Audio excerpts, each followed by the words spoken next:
नमस्ते। कल हमने गंगावतरण कविता के बारे में बात की और जैसा कि हम जानते हैं कि गंगावतरण जो कविता है या कि जो गंगा वर्णन नाम से जो कविता है जो कि भारतेंदु हरिश्चंद्र के सत्य हरिश्चंद्र नाटक में संकलित है। और जब हम उस कविता को देखते हैं तो हमने ये जाना कि भारतेंदु जी ने ये ब्रजभाषा में कविता की है और ब्रजभाषा का जो लालित्य है और माधुर्य जो है वो वहाँ पर स्पष्ट दिखाई देता है। जब हम बात करते हैं इस कविता की तो इसमें गंगा के जो महात्म्य है उसका तो वर्णन यहाँ पर कवि ने किया ही है। साथ ही उसके साथ साथ गंगा का को किस प्रकार जो राजा भगीरथ है वो यहाँ पर धरती पर लेकर आते हैं, उन सभी बातों का भी उल्लेख हमने इस कविता में देखा है। जहाँ कविता की जो प्रारंभिक पंक्तियां हैं वहाँ हम देखते हैं तो कवि ये कहता है कि नव उज्ज्वल जलधार हार हीरक सी सोहती। हमने ये वहाँ पर पढ़ा है। तो एक तरह से जो प्रकृति चित्रण है कवि का वो वहाँ पर स्पष्ट दिखाई देता है। और भारतेंदु के काव्य की यदि हम बात करें तो ये प्रकृति चित्रण जो है, चाहे गंगा नदी की बात हो या यमुना नदी का वर्णन हो, ये प्रकृति चित्रण सर्वत्र दिखाई देता है। उन्होंने प्रकृति को आलंबन रूप में अधिकतर अपनाया है कि वहाँ प्रकृति का चित्रण जब किया जा रहा है तो आलंबन के रूप में किया जा रहा है और प्रकृति का जो आलंकारिक वर्णन है वो उनके काव्य में अक्सर देखा जाता है। तो यहाँ पर हम ये देखें, यदि लोल लहर लही पवन एक पे एक इमी आवत जिहि नरगन मन विविध मनोरथ करत मिटावत। तो यहाँ पर हमने देखा कि गंगा की जो चंचल लहरें हैं वो पवन के हिलोरे से एक के ऊपर एक इस प्रकार आती है कि मानो जिस प्रकार जो मनुष्यों के मन में विभिन्न आकांक्षाएं जो उठने वाली हैं उनको वो एक साथ शांत करती हुई सी प्रतीत हो रही हैं। तो इस प्रकार का चित्रण वहाँ पर जो कवि है वो करते हैं। यदि हम भारतेंदु की अन्य रचनाओं को देखें तो उनके जो काव्य हैं, उनके प्रेम माधुरी यदि हम देखें, फूलों का गुच्छा उनकी रचनाएं देखें या अन्य भक्ति से प्रेरित जो रचनाएं देखें तो वहाँ पर जो कृष्ण भक्ति परंपरा के दर्शन भी वहाँ पर होते हैं और वैष्णव भक्ति परंपरा से किस प्रकार भारतेंदु प्रभावित रहे हैं उसका प्रयोग भी वहाँ पर देखा जाता है। इसके साथ ही उनकी जो रचनाएं हैं वहाँ स्वदेश प्रेम भी दिखाई देता है और स्वभाषा प्रेम भी दिखाई देता है, जिसमें वो कहते हैं निज भाषा उन्नति अहे सब उन्नति को मूल बिन निज भाषा ज्ञान के मिटत न ही को शूल। ये बात वो कह देते हैं।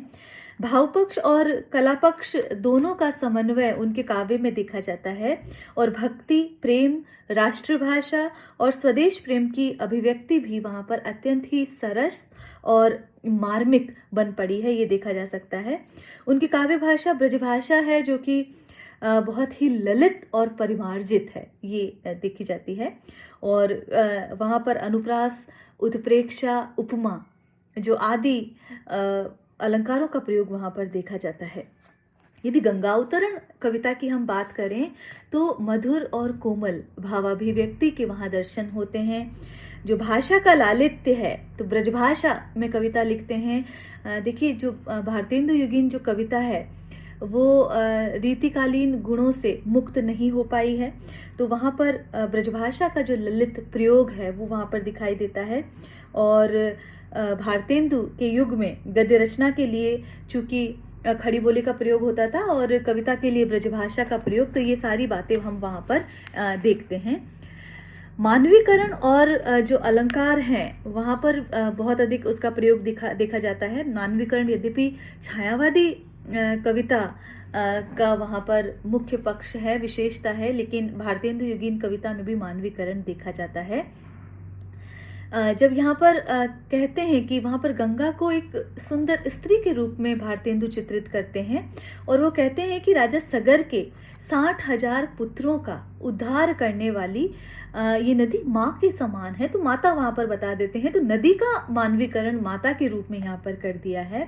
और इसी क्रम में कवि ने गंगा के तट पर स्नान करती हुई सुंदरी नारियों का भी, स्त्रियों का भी चित्रण किया है। और वो वहाँ पर कहते हैं कि जब वो कोई स्त्री वहाँ पर नहा रही है तो उसके ऐसा लग रहा है कि बारिधि नाधे शशि, वो जैसे कलंक मिटा रहा हो। कमल जो है उसके जो मुखमंडल से वहाँ पर उसका जो वहाँ पर उसके जितने भी प्रकार का उसका कलंक जो आ गया है, दोष जो आ गया है, उसे धोने का प्रयत्न मानो वो कर रहा है। जो समुद्र मंथन से दोनों कमल और जो चंद्रमा सहोदर जो कहे जाते हैं, तो इस प्रकार की बात वहाँ पर की गई है।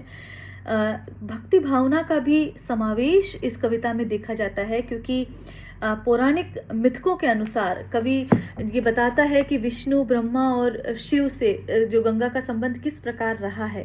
तो ये सारी बातें बताते हैं। तो एक और वहाँ पर उसे जो धरती के पापात्माओं को मुक्त करने वाली बताया गया है, वहीं पर जो ब्रह्मा के कमंडल की ये शोभा बताई गई है। तो इस प्रकार गंगा नदी के दर्शन, मंजन और पान से, पीने से तीनों प्रकार के भय की मुक्ति हो जाती है। और किस प्रकार उसकी पवित्रता जो भारतीय परिवेश में, भारतीय जनमानस में, व्यक्ति मात्र के हृदय में व्याप्त है, कवि ये सूचना देने का प्रयास करता है। तो ये एक बात गंगावतरण कविता के बारे में। गंगावतरण कविता की यदि हम और बात करें तो वहाँ पर जैसा कि हमने कहा कि देव नदी रूप में मान्य जो गंगा नदी है उसकी बात वहाँ पर करते हैं। और कभी बार बार पौराणिक आख्यानों की ओर संकेत करते हैं। और वो कहते हैं कि ये कोई नदी सामान्य नदी नहीं है। सुर सर्वस, ये देवताओं की तो सर्वस है। ब्रह्म कमंडल मंडन भव खंडन सुर सर्वस, कि देवताओं के लिए तो ये बहुत अधिक पवित्र है, उनकी तो सर्वस्व है। तो गंगा नदी का उद्गम यदि हम देखें, हम बार बार कह रहे हैं कि बहुत सारी अंतर कथाओं का जिक्र इसमें हुआ है। तो वहाँ पर कहते हैं कि श्रीपद नख चंद्रकांत मणि द्रवित सुधारस, कि वहाँ श्री हरि के चरण कमल में जो चंद्रकांत मणि के समान जो नाखून है, उससे ये बूंद बूंद वहाँ से निकलती है। और अपने पूर्वजों का उद्धार करने के लिए राजा भगीरथ जो है वो इसे धरती पर लेकर आते हैं। और किस प्रकार शिव उसे अपने जटाओं में आश्रय देते हैं, उसका वेग कम करते हैं, और फिर धरती पर गंगा का आगमन होता है। तो ये बात बताई गई है। गंगावतरण कविता में जो गंगा जो है भारतीय संस्कृति की प्रतीक के रूप में होती है।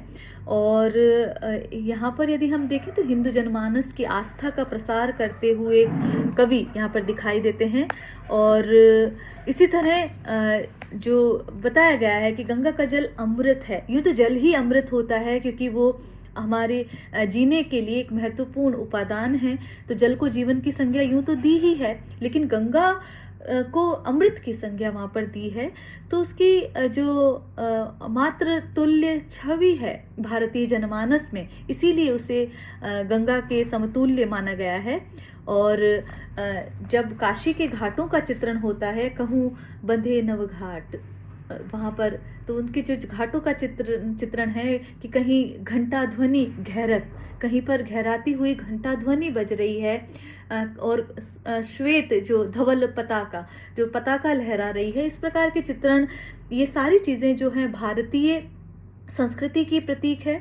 और कवि प्राकृतिक सुषमा के आलोक में और भारतीय संस्कृति के महात्म्य का वर्णन करता हुआ, गंगा के पौराणिक संदर्भों का जिक्र करता हुआ, उसे स्वर्ग से धरती पर किस प्रकार उसका आगमन हुआ है, उन सारे बिंदुओं पर इस कविता में बात करता है।